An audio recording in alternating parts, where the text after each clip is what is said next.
Hello बच्चों, welcome back to my channel. कैसे हैं आप सब लोग। फिलहाल में जो आप लोग का जूनियर क्लर्क का एग्जाम होने वाला है, बहुत ही कम टाइम बचा है आप लोगों का। तो उसके लिए कंप्लीट रिवीजन की वीडियोस मैं लेकर के आ रही हूँ। तो प्रीवियस वीडियो मैंने जो अपलोड करी थी उससे कंपनी एक्ट से रिलेटेड आपका जितने भी इंपॉर्टेंट क्वेश्चन हैं पूरा कंपनी एक्ट मैंने वहाँ पर कवर किया है। अगर आपने नहीं देखी तो जरूर से देख लीजिएगा। आज की वीडियो में हम फाइनेंशियल मैनेजमेंट से रिलेटेड जो भी आपके इंपॉर्टेंट क्वेश्चन बन सकते हैं और एक कहाँ से पूरा कंप्लीट रिवीजन रहेगा आज की वीडियो में। तो आइए शुरू करते हैं, लेकिन शुरू करने से पहले चैनल को सब्सक्राइब जरूर कर लीजिए अगर अभी तक नहीं किया है, और फ्रेंड्स आप वीडियो को शेयर भी कर दीजिएगा। चलिए शुरू करते हैं इसमें और फर्स्ट क्वेश्चन लेते हैं।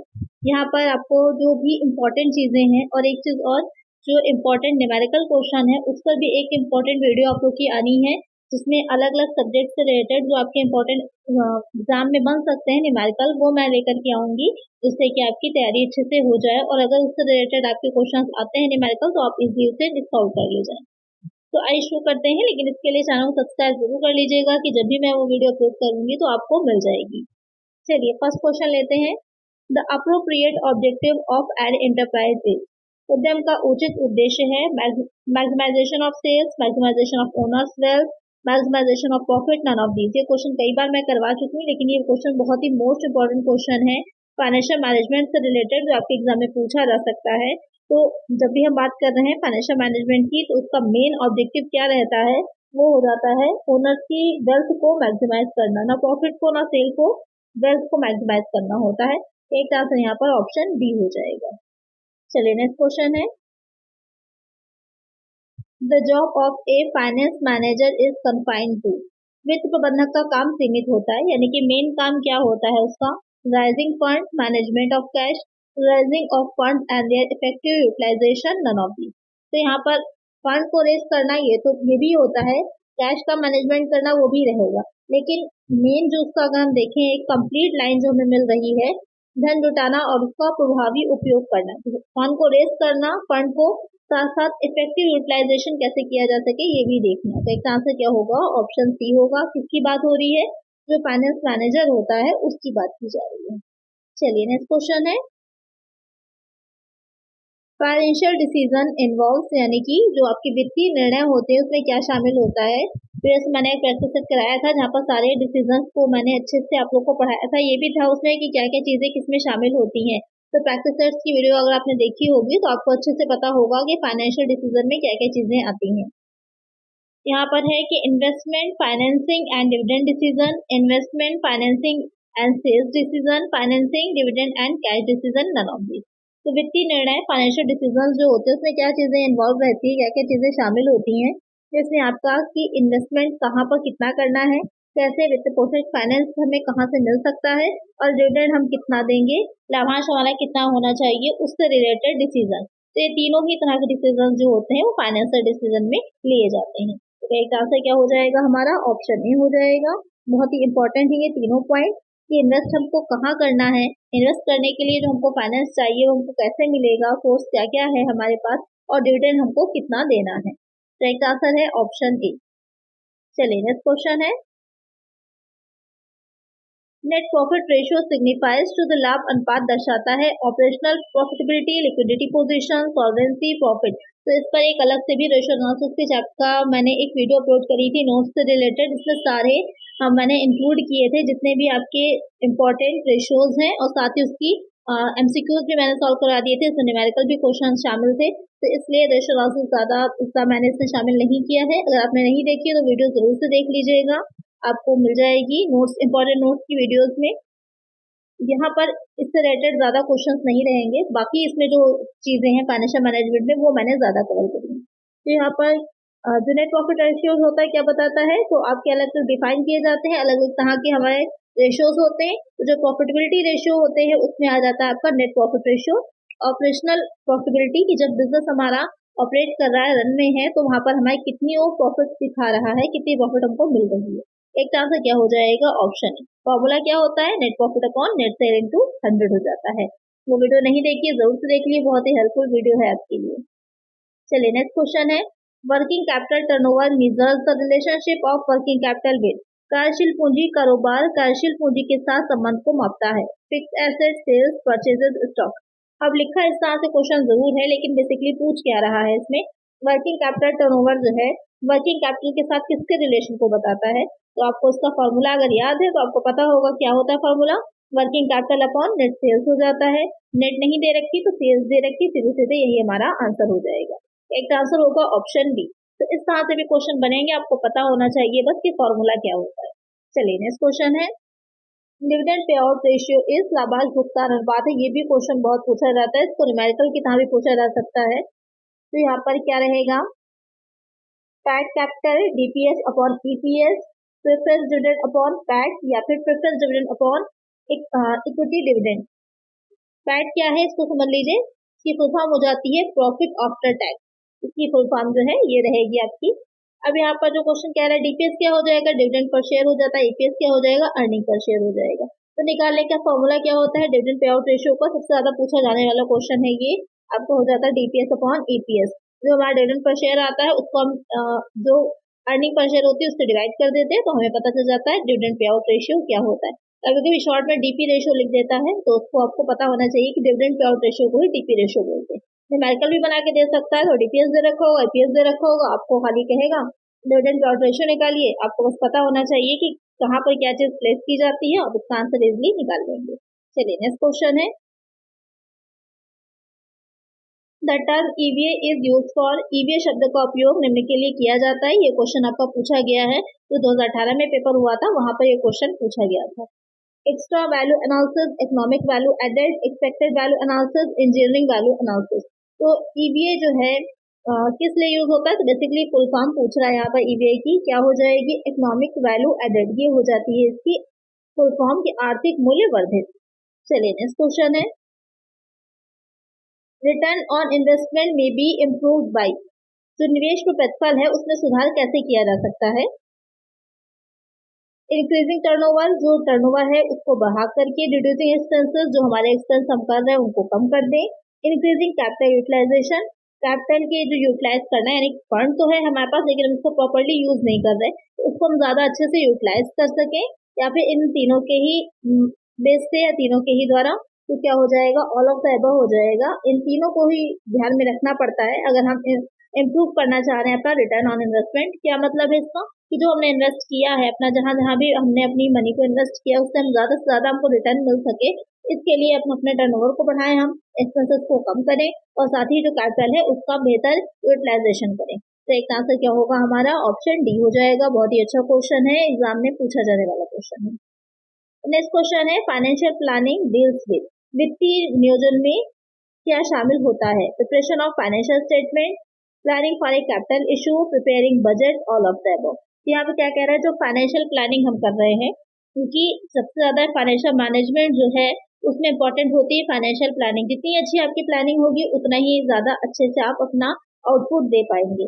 तो फाइनेंशियल प्लानिंग में मेनली किस चीज से डील किया जाता है, तो फाइनेंशियल स्टेटमेंट बनाना फाइनेंशियल प्लानिंग का काम नहीं होता, वो तो ऑलरेडी बन चुके होते हैं, उसके बाद हम अपनी फाइनेंशियल प्लानिंग की बात कर रहे हैं। तो यहाँ पर एक तरह से क्या हो जाएगा, आपका प्रिपेयरिंग बजट होगा, कि सबसे ज्यादा जो हमारा डील करता है फाइनेंशियल प्लानिंग किससे रिलेटेड हो जाती है, बजट को प्रिपेयर करने से रिलेटेड हो जाती है। तो एक तरह से क्या होगा, option C.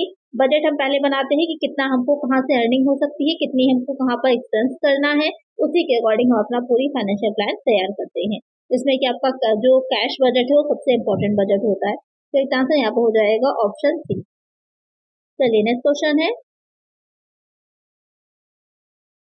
Financial planning start with the preparation of, वित्तीय नियोजन की शुरुआत निम्न में से किसके तैयार करने पे होती है, यानी कि जब हम फाइनेंशियल प्लानिंग करते हैं तो सबसे पहले हम क्या प्रिपेयर करते हैं, master budget, cash budget, balance sheet, none of that.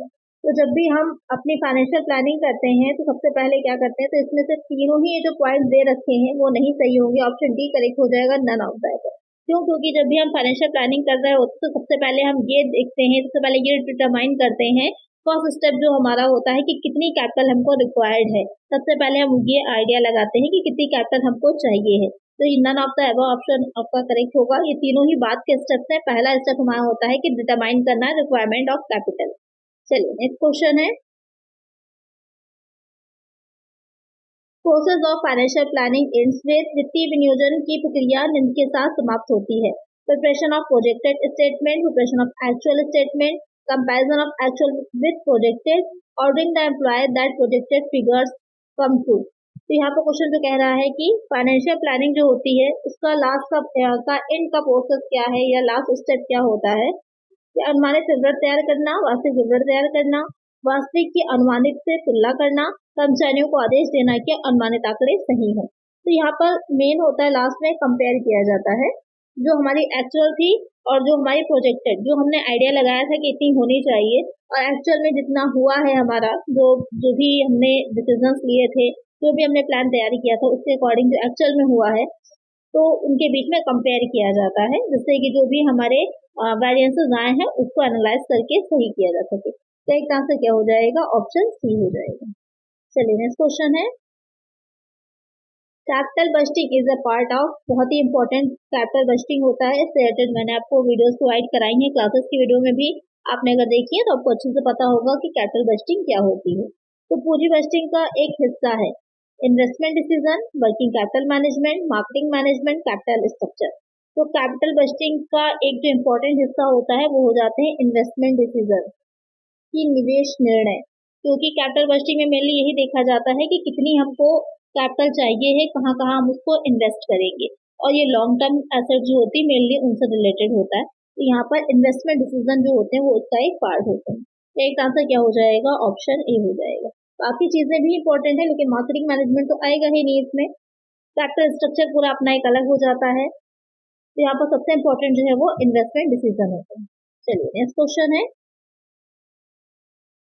Which of the following is not used in capital busting? पूंजी बस्टिंग में निम्नलिखित में से किसका उपयोग नहीं किया जाता?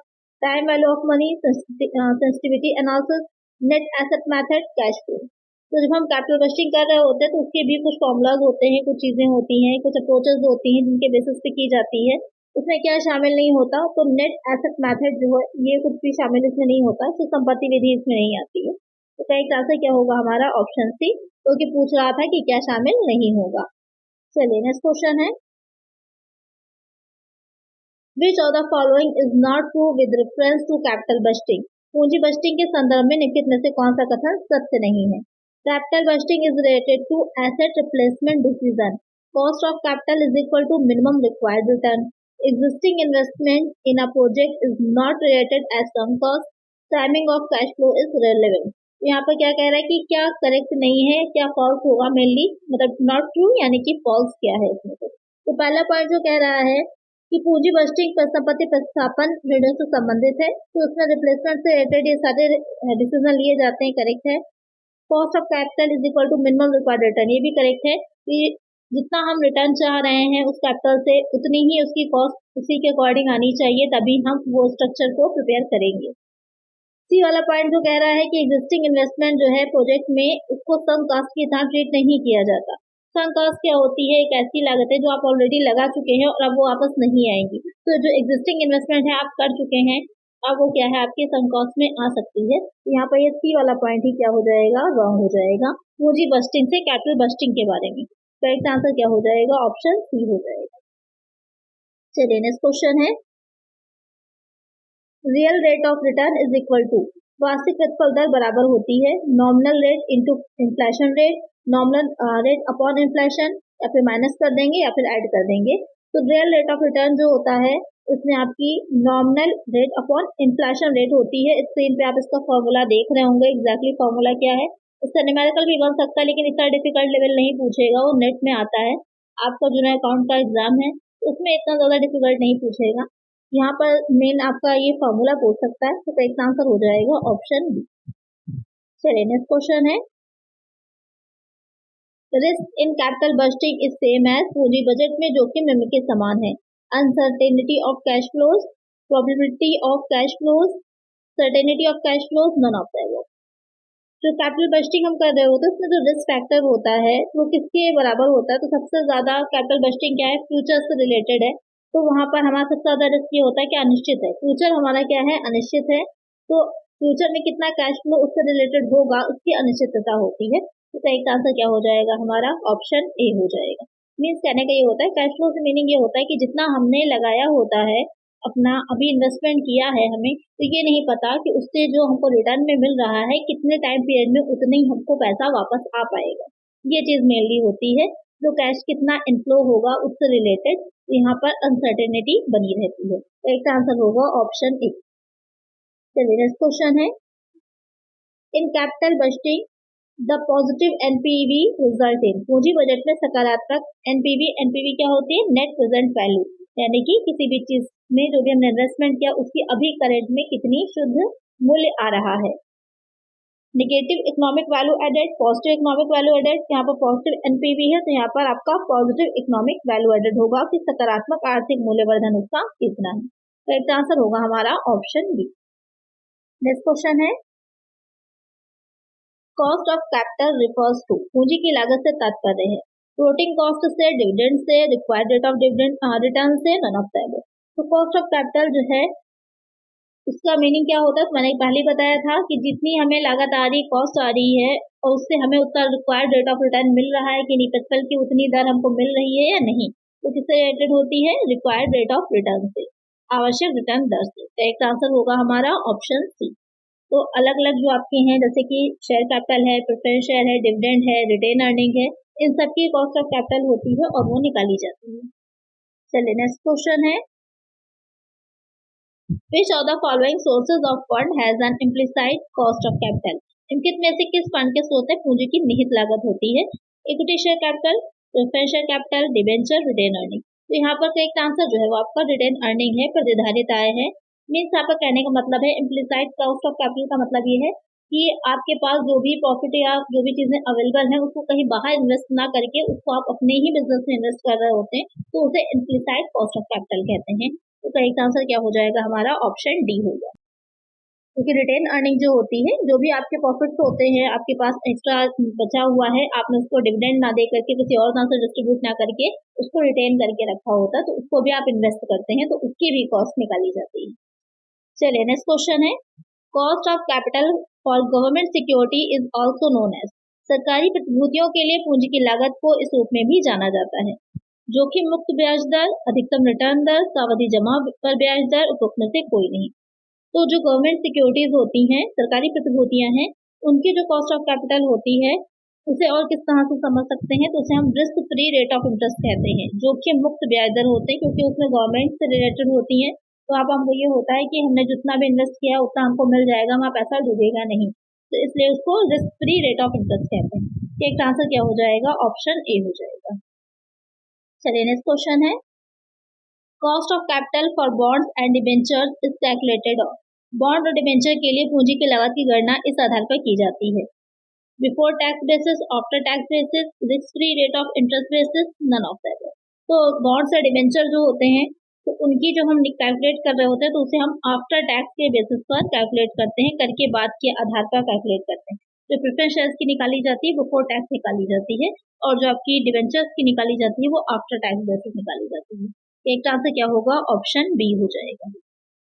चलिए नेक्स्ट क्वेश्चन है, and which of the following factors affecting the cost of capital can be controlled by the firm, पूंजी की लागत को प्रभावित करने वाले निम्नलिखित कारकों में से कौन सा फर्म द्वारा नियंत्रित किया जा सकता है, यानी कि फर्म जो है वो कंट्रोल कर सकती है, कॉस्ट ऑफ कैपिटल पूंजी की लागत से रिलेटेड है और उस फैक्टर को फर्म कंट्रोल भी कर सकती है। टैक्स रेट तो कंट्रोल नहीं किए जा सकते, वो गवर्नमेंट लगाती है। डिविडेंड पॉलिसी, जो लाभांश नीति होगी वो हमारे कंट्रोल में है कि हमें किस तरह का प्रॉफिट हुआ उसके अकॉर्डिंग हम जो डिविडेंड होगा उसको पॉलिसी जो है वो उसके अकॉर्डिंग बना सकते हैं, डिविडेंड रेट को हम घटा बढ़ा सकते हैं। लेवल ऑफ इंटरेस्ट रेट, जो इंटरेस्ट हमने ऑलरेडी डिसाइड कर लिया है तो उसको हम नहीं चेंज कर सकते, तो यहाँ पर क्या कंट्रोल में होता है, डिविडेंड पॉलिसी, लाभांश नीति जो होती है इसका डिसीजन जो होता है वो कंट्रोल में होता है फर्म के। एक आंसर क्या हो जाएगा, ऑप्शन बी हो जाएगा। चलिए नेक्स्ट क्वेश्चन है, minimum rate of return that a firm must earn in order to satisfy its investor is also known as, न्यूनतम रिटर्न दर जिसे एक फर्म को अपने निवेशकों को संतुष्ट करने के लिए अर्जित करना चाहिए उसे किस रूप में जाना जाता है, average return on investment, weighted average cost of capital, net profit ratio, average cost of borrowing. तो यहाँ पर उसे क्या कहा जाता है, उसे हम weighted average cost of capital कहते हैं, पूंजी की भारांकित औसत लागत कहते हैं। एक आंसर हो जाएगा हमारा ऑप्शन बी। चलिए नेक्स्ट क्वेश्चन है, operating leverage helps in analysis of. Operating leverage निम्नलिखित के विश्लेषण में हेल्पफुल होता है, मदद करता है, सहायक होता है। Business risk, financing risk, production risk, credit risk. तो मैंने आप लोग को सारे लिवरेज अच्छे से पढ़ाए हुए हैं, क्लासेस की वीडियो में भी प्रोवाइड कराया था, जिसमें आपके ऑपरेटिंग, फाइनेंसिंग और कंबाइंड लिवरेज ये 3 तरह के होते हैं। तो यहाँ पर जो ऑपरेटिंग लिवरेज होता है वो किस चीज को एनालाइज करने में हेल्पफुल होता है, वो बिजनेस रिस्क को, व्यवसाय से संबंधित रिस्क को एनालाइज करने में हेल्पफुल होता है। इसका फॉर्मूला क्या हो जाता है, कंट्रीब्यूशन अपॉन EBIT। एक आंसर हो जाएगा ऑप्शन ए। नेक्स्ट क्वेश्चन है, which of the following is studied with the help of financial leverage. वित्तीय उत्तोलन की सहायता से निम्नलिखित में से किसका अध्ययन किया जाता है, मार्केटिंग रिस्क का, इंटरेस्ट रेट रिस्क का, या फिर फॉरेन एक्सचेंज रिस्क का, फाइनेंस रिस्क का। तो किसका किया जा सकता है, अगर फाइनेंशियल लिवरेज से देखें, ऑपरेटिंग से बिजनेस रिस्क का किया जा सकता था। जो फाइनेंशियल लिवरेज होता है वो फाइनेंस से रिलेटेड, वित्त जोखिम नाम से ही क्लियर हो रहा है, तो यहाँ पर फाइनेंस रिस्क का। एक आंसर है ऑप्शन डी। इसका फॉर्मूला क्या हो जाता है, EBIT अपॉन EBT हो जाता है। नेक्स्ट क्वेश्चन है, operating leverage arises because of. परिचालन उत्तोलन निम्नलिखित कारणों से उत्पन्न होता है, fixed cost of production, fixed interest cost, variable cost, none of the above. जो ऑपरेटिंग लिवरेज है, परिचालन उत्तोलन है, क्यों आता है कि किस कारणों से आता है, तो वो हो जाता है आपका फिक्स्ड कॉस्ट ऑफ प्रोडक्शन। जो कंट्रीब्यूशन होता है उससे निकाला जाता है, ऊपर कंट्रीब्यूशन रहता है, नीचे EBIT होती है। कंट्रीब्यूशन कैसे बनता है, फिक्स कॉस्ट में जब हम प्रॉफिट को ऐड करते हैं तो हमारा क्या बनता है, जो हमारी कंट्रीब्यूशन है, अंशदान है, वो निकल के आता है। तो यहाँ पर जो फिक्स कॉस्ट ऑफ प्रोडक्शन होता है उससे बढ़ेगा, क्योंकि प्रॉफिट तो उतना ही है, फिक्स कॉस्ट अगर बढ़ जाएगी तो आपका ऑपरेटिंग लिवरेज भी अराइज होगा। एक आंसर होगा ऑप्शन ए। चलिए नेक्स्ट क्वेश्चन है, जो फाइनेंशियल लिवरेज होता है वो किससे बढ़ता है, वित्तीय उत्तोलन किस कारणों से उत्पन्न होता है, fix cost of production, variable interest. तो फाइनेंस लिवरेज जो होता है, वित्त वाला जो होता है वो आपका इंटरेस्ट कॉस्ट से बढ़ता है। कैसे निकालता है, EBIT अपॉन EBT। EBIT क्या होता है, इंटरेस्ट बिफोर, EBIT क्या होता है, income before interest and tax, और EBT क्या होता है, इनकम बिफोर टैक्स। तो बीच में डिफरेंस किस चीज का आया, इंटरेस्ट का आता है। तो यहाँ पर इंटरेस्ट कॉस्ट जो होती है वो उससे अराइज होता है। एक आंसर हो जाएगा ऑप्शन सी। चलिए नेक्स्ट क्वेश्चन है, operating leverage is calculated as. परिचालन उत्तोलन की गणना की जाती है, यहाँ पर आपसे फॉर्मूला पूछ रहा है, contribution upon EBIT, EBIT upon PBT, EBIT upon interest, EBIT upon tax. तो कैसे की जाती है, अभी मैंने आपको बताया ही, क्या होता है फॉर्मूला, कंट्रीब्यूशन अपॉन EBIT। एक आंसर होगा हमारा ऑप्शन ए। चलिए नेक्स्ट क्वेश्चन है, इससे अगर न्यूमेरिकल भी बनता है तो वो भी मैं आप लोग को सॉल्व करा चुकी हूँ अलग अलग प्रैक्टिस सेट में, तो वो आपका अच्छे से क्लियर होगा। नेक्स्ट क्वेश्चन यहाँ पर फाइनेंशियल लिवरेज का फॉर्मूला पूछ रहा है, इसका फॉर्मूला क्या होता है, EBIT अपॉन EBT हो जाता है। ये सब आपके कई बार के पढ़े हुए हैं, अच्छे से आपने इसको पढ़ा है, कई बार मैंने इसके न्यूमेरिकल भी आपको सॉल्व करवाया है, तो आपको प्रॉब्लम नहीं होगी निकालने में। रिवीजन है, अच्छे से इसको पढ़ लीजिए, जिससे कि एग्जाम में अगर पूछा जाता है तो ये क्वेश्चन आपके गलत नहीं होने चाहिए। नेक्स्ट क्वेश्चन है, which combination is generally good for firms. कौन सा संयोजन आमतौर पर फर्म के लिए अच्छा होता है, हाई आपका ऑपरेशन लिवरेज हो, हाई आपका फाइनेंशियल लिवरेज हो, लो होना चाहिए ऑपरेटिंग लिवरेज और लो होना चाहिए फाइनेंशियल लिवरेज, हाई होना चाहिए ऑपरेटिंग लिवरेज और लो होना चाहिए फाइनेंशियल लिवरेज। तो नन ऑफ दीज। तो क्या होना चाहिए, जो ऑपरेटिंग लिवरेज है वो हाई होना चाहिए और जो फाइनेंशियल लिवरेज है वो लो होना चाहिए, तब वो फर्म के लिए स्थिति अच्छी मानी जाती है। एक आंसर यहाँ पर हो जाएगा ऑप्शन सी। तो आज की वीडियो में फाइनेंशियल मैनेजमेंट पूरा कवर है, न्यूमेरिकल जिससे रिलेटेड 2-3 आपके इंपॉर्टेंट है, और जो न्यूमेरिकल की एक अलग वीडियो मैं लेकर के आपके लिए आऊंगी तो वहां पर उसको मैं कवर करा दूंगी, जिससे कि आपका सारा न्यूमेरिकल जो है एक साथ आप लोग रिवाइज कर सके। तो आज की वीडियो में इतना ही। आई होप वीडियो अच्छी लगी होगी, आपके लिए हेल्पफुल रही होगी, फाइनेंशियल मैनेजमेंट अच्छे से आपका कवर हो गया होगा। अगर वीडियो अच्छी लगी है, हेल्पफुल रही है, तो लाइक जरूर से कर दीजिएगा, और चैनल पे नए हैं, सब्सक्राइब नहीं किया है, सब्सक्राइब जरूर कर लीजिए।